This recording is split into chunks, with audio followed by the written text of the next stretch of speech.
Tuesday morning.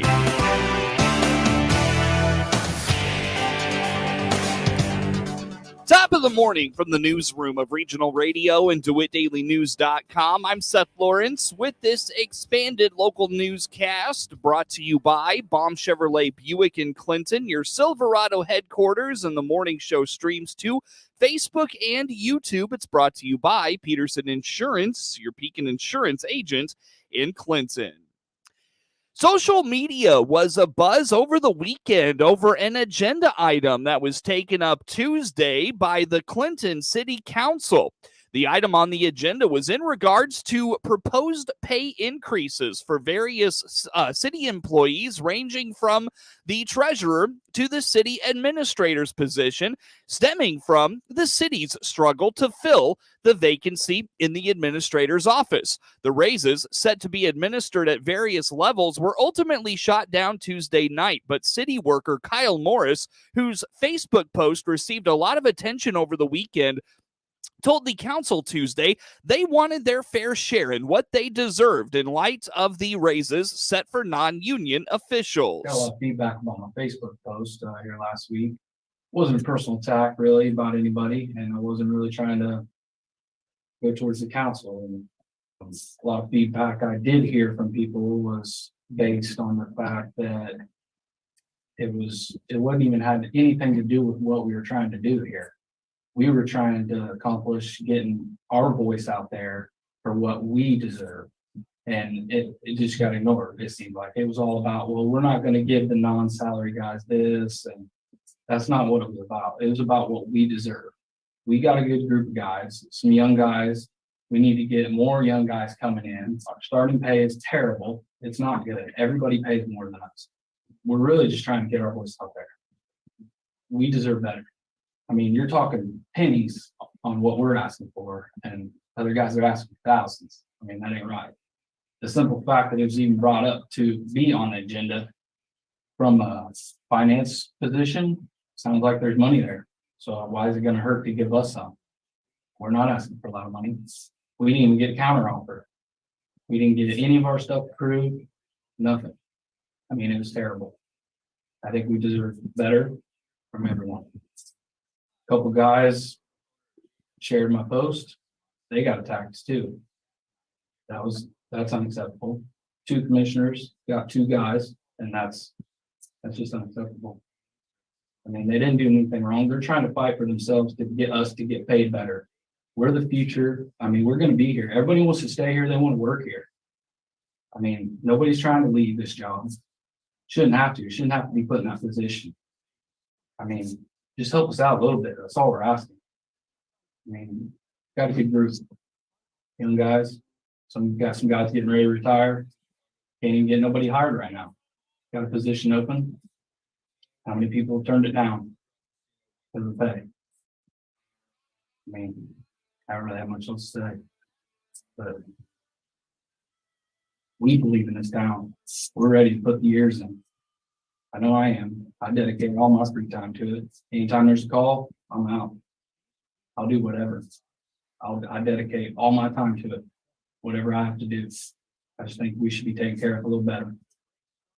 The city surveyed other communities regarding salaries for positions like the city administrator due to its mentioned struggle to replace Tim Followell right after the start of 2022. The survey concluded the city needed to increase its salaries for several non-union roles at City Hall. The city has had 2 administrators in that time, both lasting only a short time in the role. The city council went to closed session prior to the Tuesday meeting for roughly 30 minutes. The council unanimously shot down the non-union pay increases.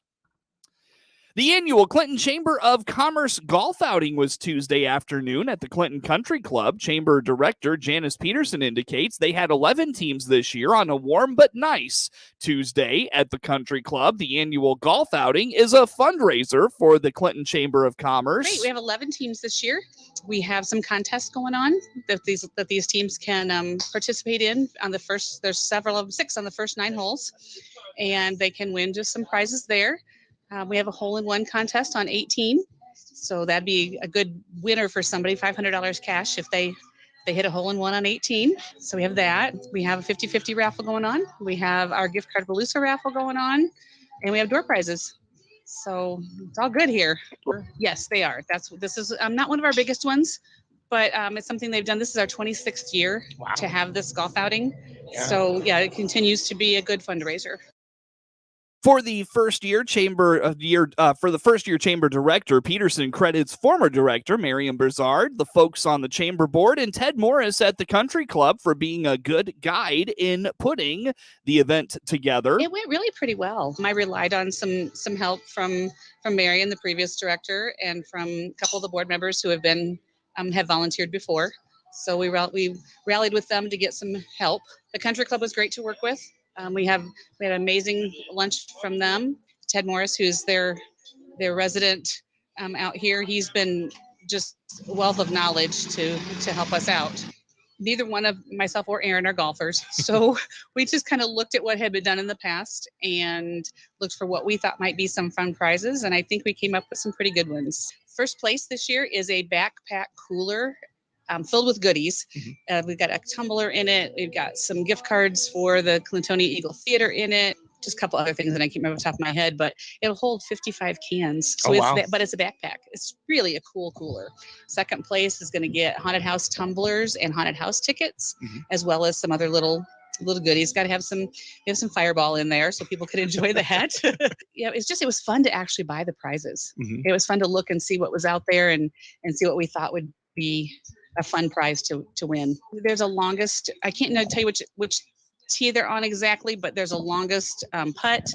There's closest tee and 2 shots, and they all will win a golf towel, some golf balls, a koozie, and I don't remember what else is. There's so many prizes up there on the table. It's hard to remember what they all are, but there's prizes for all those. Plus we have door prize drawing. Altofer was gracious enough to donate some door prize bags, as well as Big D donated a tea flask, and then CMP Custom Printing donated golf towels.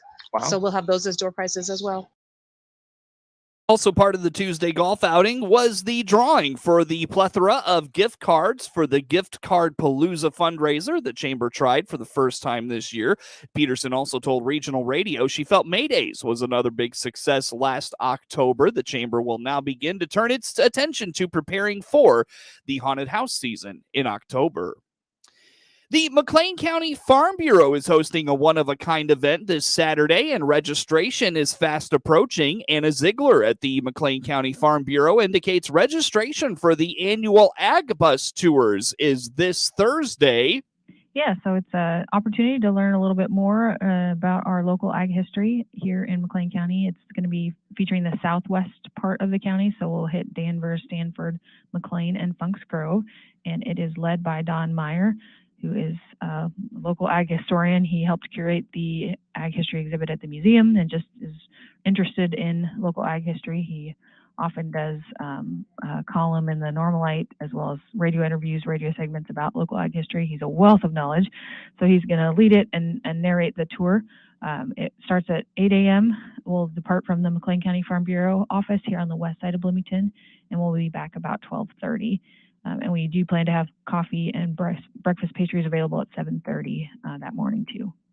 And again, that bus tour is led by local ag historian Don Myers. A light breakfast will be served at 7:30 and explore history in the areas of Danvers, Stanford, McLean, and Funks Grove in McLean County. Yeah, so we'll be highlighting some of the families that first settled here in McLean County, especially in the Funks Grove area. That's an early prominent family that came and farmed here in McLean County. There'll also be there's some ghost towns, some communities that existed at one time and no longer do. There's the Moore's Mill site, so that was a flour grinding location, and then the Cracker Jack corn crib, which I believe was in Stanford. That's when farmers in this area used to grow popcorn for the Cracker Jack company. There was a large crib there that was where all the, once it was harvested, that was where they took it. And then there's also a tile factory site in that area where clay tile was manufactured at one time. and a whole lot more. So those are just a couple of the highlights that we'll be seeing. Tickets are $25 for Farm Bureau members, $35 for non-members. Contact the McLean County Farm Bureau office for tickets or more information at 309-663-6497. News time is 19 minutes after 7 o'clock here on this Wednesday morning. We've got plenty more coming your way here on the WHOW Morning Show.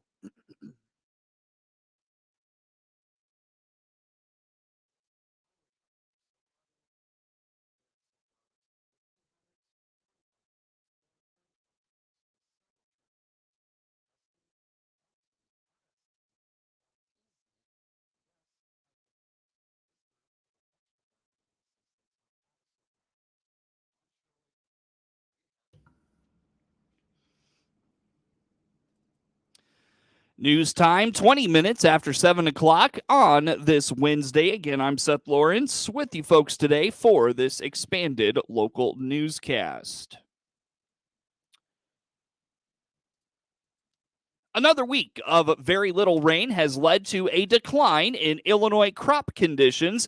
This past week was cooler and drier than normal. Rainfall was more than an inch below average for the time of year. That left just 33% of soybeans and 36% of corn in good to excellent condition. Crop statistician Mark Schleusner looks at the winter wheat crop. Wheat harvest started in some areas of the state and was reported as 13% finished as of Sunday. That compares to 16% 1 year ago and 17% for the 5-year average. The condition of the Illinois wheat crop was reported as 5% very poor to poor, 30% fair, and 65% good to excellent.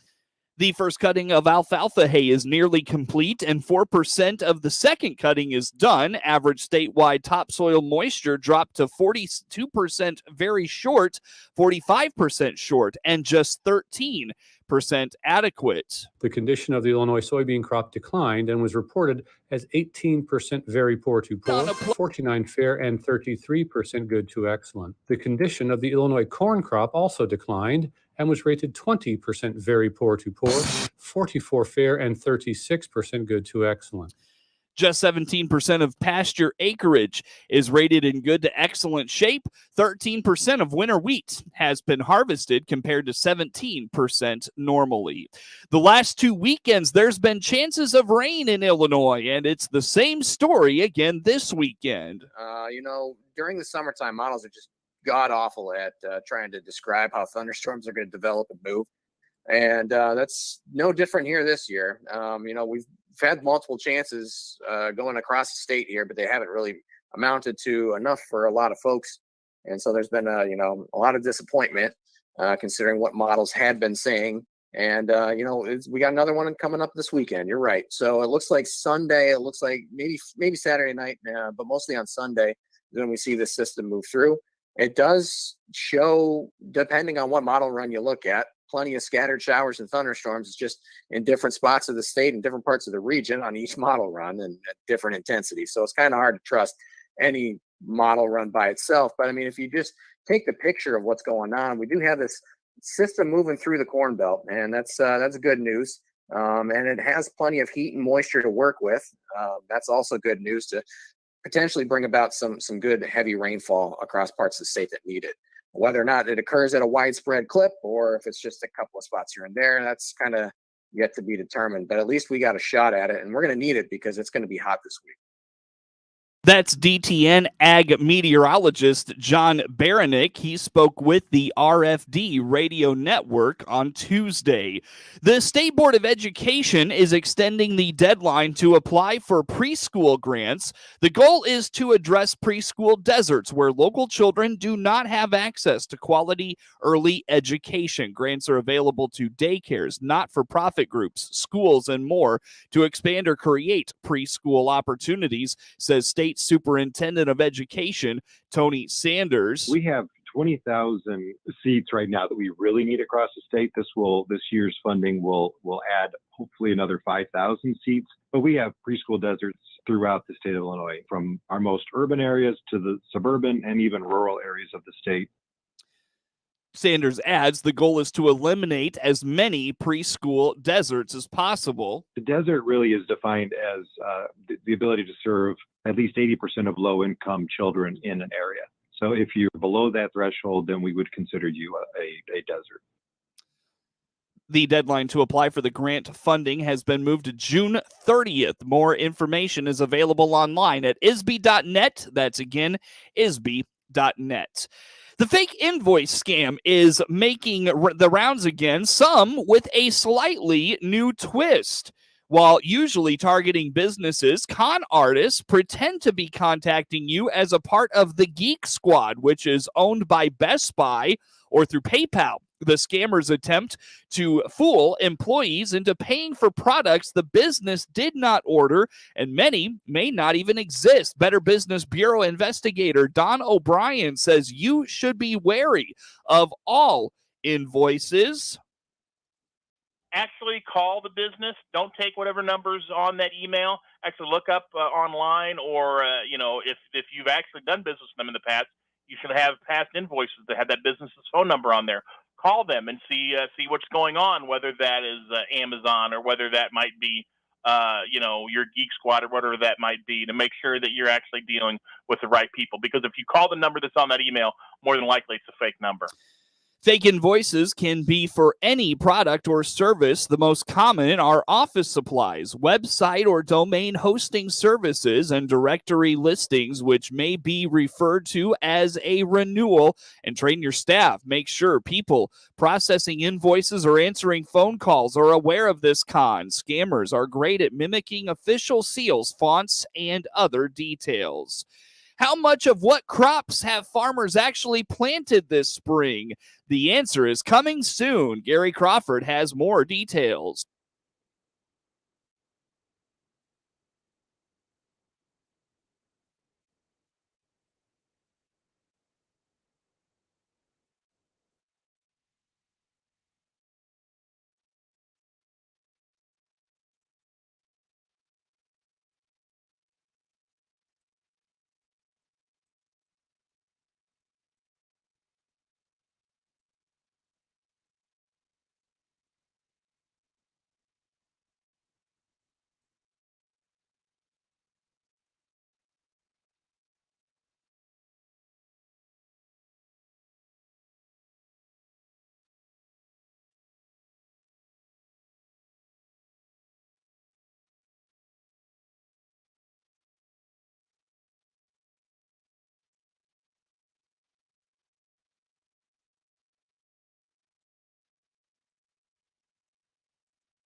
Time now for a look at today's obituaries. 69-year-old John Warner IV of Melvin Village, New Hampshire, also of Clinton, passed away June 12th at Huggins Hospital in Wolfboro, New Hampshire, from injuries sustained in an automobile accident.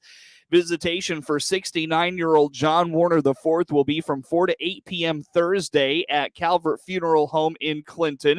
Funeral services will be at the Hallsville Christian Church at 11 a.m. Friday, with Pastor Samuel Green officiating. The burial will follow at Memorial Park Cemetery in Clinton. A celebration of life will also be held in Melvin Village. Memorials can be directed to the Vaults Community Center.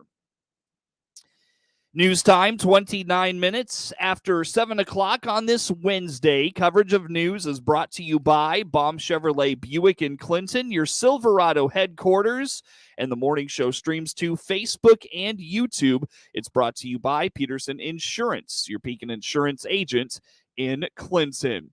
A look at local sports comes your way next. Clinton High School continues its renovation this summer of its gym and commons area. However, there's a bigger vision for the sports facilities at Clinton High School. We hear from Athletic Director Matt Keppel once again this morning in sports. Also coming up, Stu Ellis has a look at the farm gate after a look at that weather forecast, the markets, and much more, all on the way on the morning show. With SRN News, I'm Rich Thomason in Washington. No sighting yet of the small submersible that was taking 5 passengers down to the wreck of the Titanic when contact was lost on Sunday. That search goes on in the North Atlantic, and an aircraft involved in the search detected underwater noises, offering at least a glimmer of hope as the hunt continues. Federal Reserve Chairman Jerome Powell will spend the next couple of days on Capitol Hill. Today, he'll testify before a panel in the House, and then tomorrow, the Fed chair goes before a Senate panel. Massachusetts Air National Guardsman Jack Teixeira, accused of leaking highly classified military documents online, is due in court today for arraignment. He has been indicted on federal felony charges. Watching Wall Street, the Dow futures down 48 points. NASDAQ futures 43 points lower. More details at srnnews.com.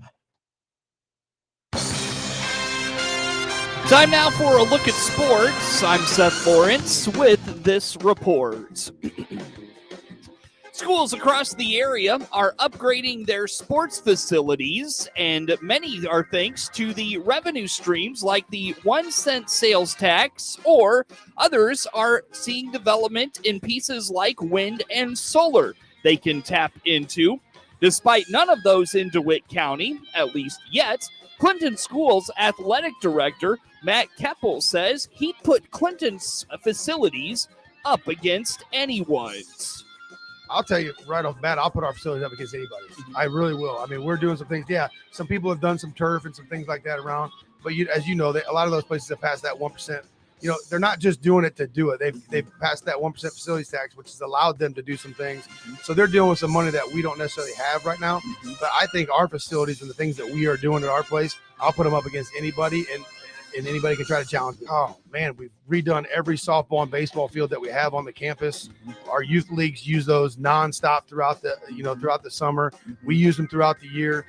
We've got ideas to start looking at redoing the football track complex, which, is going to be an amazing adventure too. Yeah, our gym is being done this summer, which I don't think people realize. I mean, those bleachers were original from 1971, and if they could have seen the process of getting those out, it was actually, I can't stop watching. It's fun just to walk down there, and there's currently sanding the floor down right now. Right. So we'll have a complete new logo, complete new thing. We did new wall pads to kind of set everything off. Sure. It's fun to be the facilities guy that gets to kind of be around with me, but without the capabilities of our district and our school board and all of our admin team and our maintenance guys. I mean, Ryan Black and Jeff Harold. I mean, a lot of people don't see what they do, but the behind the scenes stuff that they do, connecting the dots and crossing the T's and dotting the I's. I mean, people don't see that, but I mean, that's what Ryan Black and them do. And it wouldn't go without those guys. This summer, Clinton is tackling a major renovation of its commons area and gymnasium. But going forward, the focus will shift to the outdoor facilities.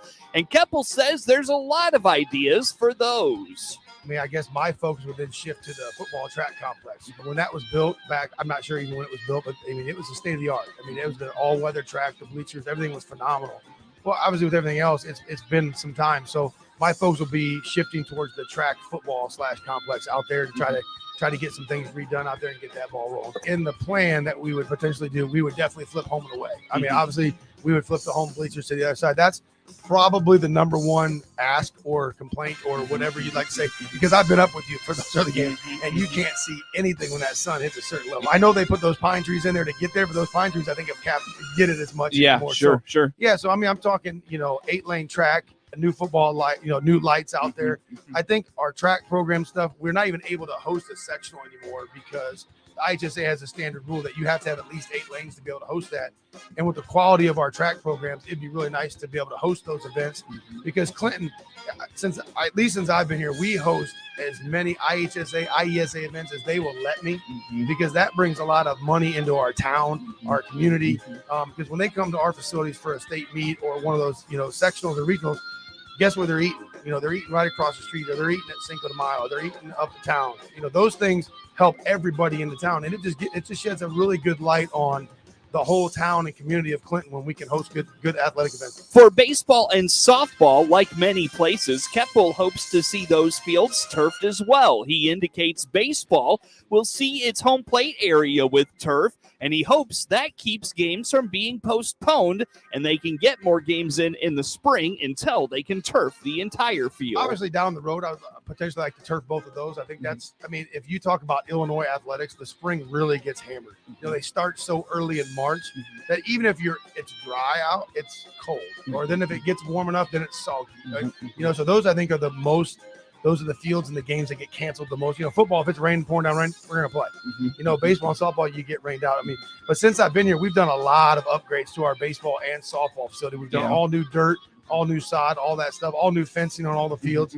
So like I said, I would put all of them up, but they still do get rained out way more percentage-wise than any other event we have. So obviously, I think down the road, that would be something in the vision plan to potentially turf both of those.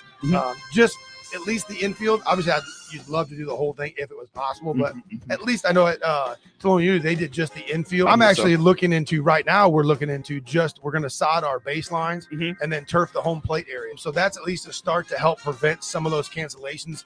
Because obviously, if you get rid of some of the dirt, then it's less chance that you can work on some of the other ones and maybe spend your time getting them. Because you noticed that when we were over at Tri-Valley, they did that for our regional game. And I noticed that, so I talked to their AD, Josh Rupp, and he says since they've done that, they have not had to cancel very many baseball games at all. Nice. So I looked into it. It's pretty cost effective. So it's something that we're going to look at doing. So that's solid. To help prevent that on our junior high and our varsity baseball. While many districts can tap into revenue streams like the 1-cent sales tax or revenues from renewable energy developments, Keppel doesn't necessarily believe that's holding Clinton back.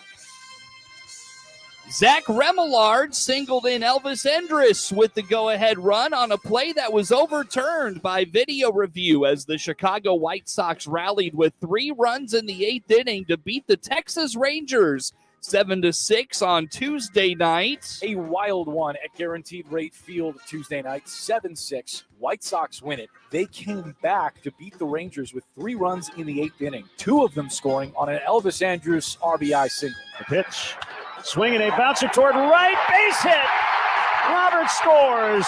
Here comes Rodriguez. We're tied. Throw to second. Save. It's 6-6.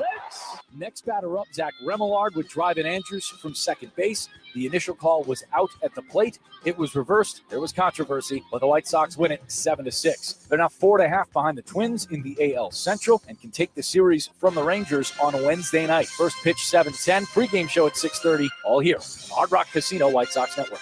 And here tonight's action right here on WHOW.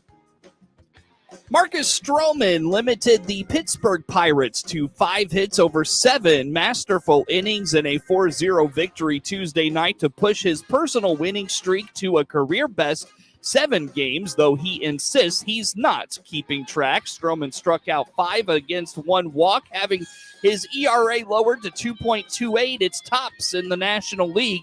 He hasn't lost in well over a month, a stretch in which his game has pretty much been to listen to whatever catcher Tucker Barnhart calls and go from there. Barnhart hit his first home run of the season for the Cubs. Mike Tauchman homered for the second time in 3 games, and Ian Happ had 2 hits against his hometown team as Chicago won for the 7th time in 8 games after posting their 9th shutout of the season, tied for the most in the big leagues. Dansby Swanson was hit in the wrist by a pitch in the 4th inning.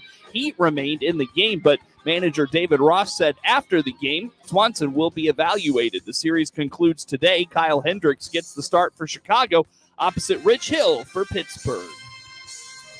Dylan Carlson homered twice. Wilson Contreras went 3 for 4 with 2 doubles to break out of a slump as the Cardinals won their 4th straight, a 9-3 win over the skidding Washington Nationals Tuesday night. Carlson's first homer was a 2-run shot that opened the scoring in the second and traveled 445 feet, landing halfway up the batter's eye, bermed behind the center field wall. He went deep again, leading off the 7th. It was Carlson's 3rd career multi-homer game and his first of the season. Paul DeYoung added a 2-run shot in the 9th, his 11th homer this year, as the Cardinals finished with 14 hits. Jordan Montgomery retired his first 7 and matched the season high, going 7 innings, allowing a run on 4 hits with a strikeout. After losing 7 straight decisions, Montgomery has now won 2 in a row. Mackenzie Gore gave up 5 runs on 9 hits in 6 innings for the Nats, who have lost 5 straight and 13 of 15. Washington has lost 9 of Gore's last 10 starts. The Cardinals, last in the NL Central, have scored 30 runs during a 4-game winning streak. Now they have a shot at their first series sweep since May 12th through the 14th in Boston. St. Louis rookie Jordan Walker extended his hitting streak to a career-best 13 games with a second-inning single. Brendan Donovan was 3 for 5 for the Redbirds, and Paul Goldschmidt singled twice, scoring twice, and drove in a run. Miles Michaelis starts for the Redbirds tonight as they seek a 3-game sweep ahead of a trip to London to face the Cubs in a 2-game weekend series. Trevor Williams will take the mound for Washington. Get sports anytime from your computer or mobile device at DeWittDailyNews.com.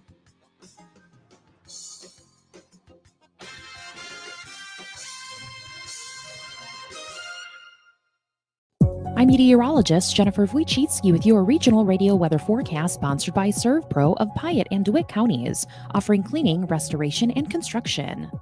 Mainly sunny skies and calm today with a high of 89. East winds 10 to 20 miles per hour. Tonight, lows dip down to about 62. High temperatures reach up to 87. Tomorrow, mainly sunny. Hear weather twice an hour or online anytime at DeWittDailyNews.com. Currently, it's 70.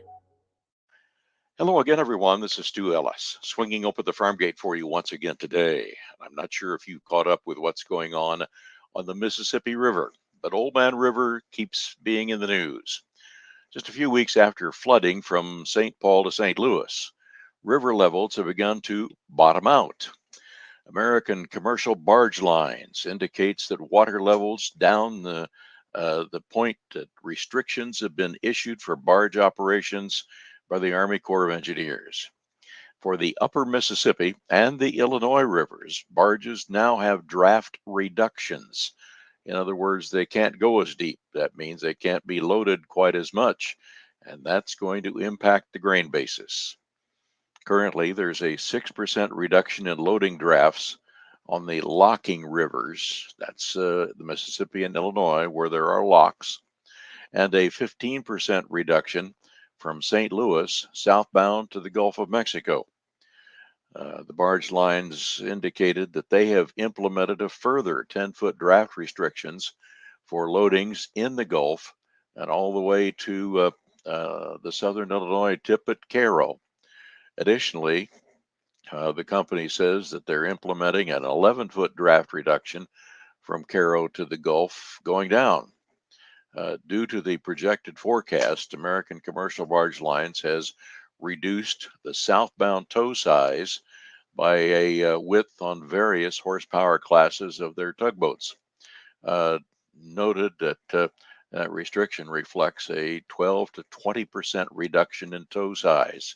And this all just means that there's less grain on a barge, the price goes up, the basis widens, and farmers are going to be getting less for their money delivered at grain terminals along the rivers. In the lower Mississippi, and that's below Memphis, The barge company reports that there were multiple reported groundings with a brief closure between a couple of mile markers further on down the river. The channel has been reopened, traffic has resumed, but they're expecting slower transits through that area as vessels must remain cautious and make wider turns. What does that do to the grain bases at river terminals? Well, grain market analyst Susan David says with lackluster export demand that we've seen barge freight fall to below average levels in recent weeks, and a far cry from the record highs of last fall. With freight in St. Louis hovering near 200% of tariff for several weeks, we have seen an uptick in soybean meal shipments railed into the area to be loaded on barges for shipment downriver and then exported out of the Gulf. St. Louis is the furthest north point on the Mississippi before getting into the lock and dam system. Therefore, it's had a freight cost advantage and sees a substantial amount of inbound rail traffic. She says no matter if it's corn, soybeans, or even soybean meal, commodities will find their way to the best market with the cheapest freight, and freight stays cheap until the river recedes and runs transportation costs higher. So grain transportation is at an issue, particularly around the river system. In a related note, soybean farmers gave a $2 million check to the governor of Louisiana to sort of one of a ceremonial check for the Lower Mississippi River Deepening Project.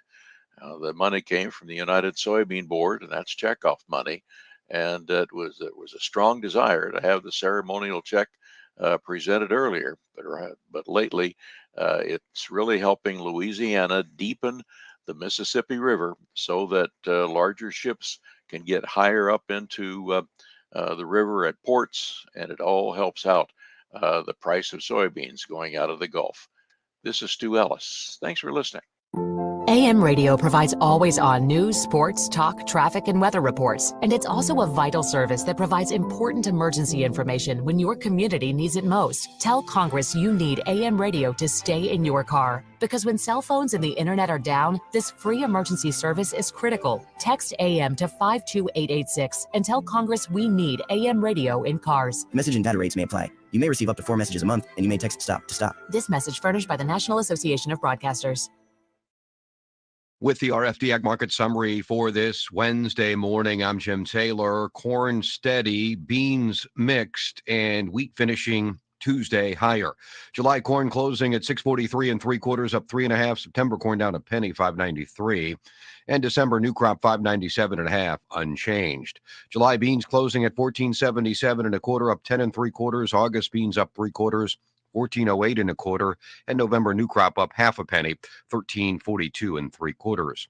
July wheat closing at 695 3/4, up 7 3/4. September wheat up 7 1/4, 708 3/4. December wheat 724 1/4, up 8 1/2. July bean meal 412.80, down 360. July bean oil 59.63, down 6 cents. Current electronic overnight trading: July corn up 14 3/4, September corn up 14 1/2, and December new crop up 14 3/4, 612 1/4. July beans in the overnight up 12, August beans up 12, and November new crop 1351 1/4, up 8 1/2. July wheat in the overnight up 13 1/2, September wheat up 13 3/4, December wheat 738 1/2, up 14 1/4. In the outside markets, August Brent crude oil 75.90, down 71 cents. The August gold contract down 220 this morning, 1945.50. Livestock market from Tuesday, August feeders 232.15, down 277. September feeder cattle 235.62, down 255. June live cattle 177.12, down